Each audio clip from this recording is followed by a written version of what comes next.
இதுபோலவே அடுத்தடுத்து அரசியல் திருப்பங்கள் அரங்கேறிக் கொண்டே இருக்கின்றன. இப்போதைய நிலவரப்படி தமிழக வெற்றிக் கழகம் 104 இடங்களில் முன்னிலை வகிக்கிறது.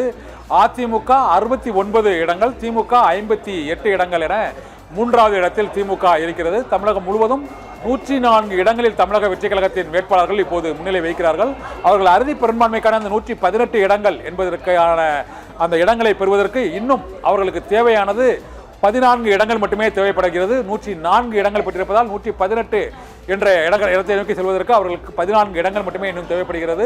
இவை 2 சுற்று வாக்குகளே நிறைவடைந்திருக்கின்றன. 3வது சுற்று வாக்குகள் எண்ணப்பட்டு வருகின்றன. இந்த சூழ்நிலையில் மேற்கு வங்க மாநிலத்தை பொறுத்தவரை தமிழகத்தில் தாவேகா புதிய ஒரு அரசியல் வரலாற்றை படைத்திருக்கிறது என்றுதான் கூற வேண்டும். ஏனென்றால் திமுக ஆட்சி பொறுப்பில் இருக்கக்கூடிய சூழ்நிலையில் திமுகவே மாறி மாறி 50 ஆண்டுகள் வரை ஆட்சியை அமைத்த சூழ்நிலையில் இப்போது ஒரு புதிய புயலாக, ஒரு புதிய சக்தியாக அரசியலில் நுழைந்த விஜய் அவர் சந்தித்த முதல் தேர்தலிலேயே அவர் வெற்றி பெற்று ஆட்சி அமைப்பார் என்று ஒரே ஒரு வாக்கு கணிப்பு முடிவுகள் மட்டுமே, ஆக்சிஸ் இந்தியா மட்டுமே தெரிவித்தது. மற்ற எந்த கருத்து கணிப்பு வாக்கு கணிப்பு முடிவுகளிலும் தமிழக வெற்றிக் கழகம் ஆட்சி அமைப்பதற்கான வாய்ப்பு இருப்பதாக தெரிவிக்கவே இல்லை. இந்த சூழ்நிலையில் அனைத்து கருத்து கணிப்பு வாக்கு கணிப்பு அனைத்தையும் பொய்யாக்கிவிட்டு மக்கள் கணிப்பு அதை விட மேலானது என்பதை தான் இந்த தேர்தல் மக்களுக்கு உணர்த்தி இருக்கிறது என்பதை தான் நாம் இந்த தேர்தல் முடிவில் காண முடிகிறது. தமிழக வெற்றிக் கழகத்தின் தலைவர் விஜய் ஒட்டுமொத்தமாக ஒரு 12-13 இடங்களில் மட்டுமே பிரச்சாரத்தை செய்தார். 12-13 தொகுதிகளில் மட்டுமே பிரச்சாரம் செய்தார். ஆனால் அவருக்கு கிடைத்திருக்கக்கூடிய அந்த வெற்றியின் அளவோ பல மடங்கு அதிகரித்து 104 இடங்களில் அவர் அந்த வெற்றியை ஈட்டி இருக்கிறார்.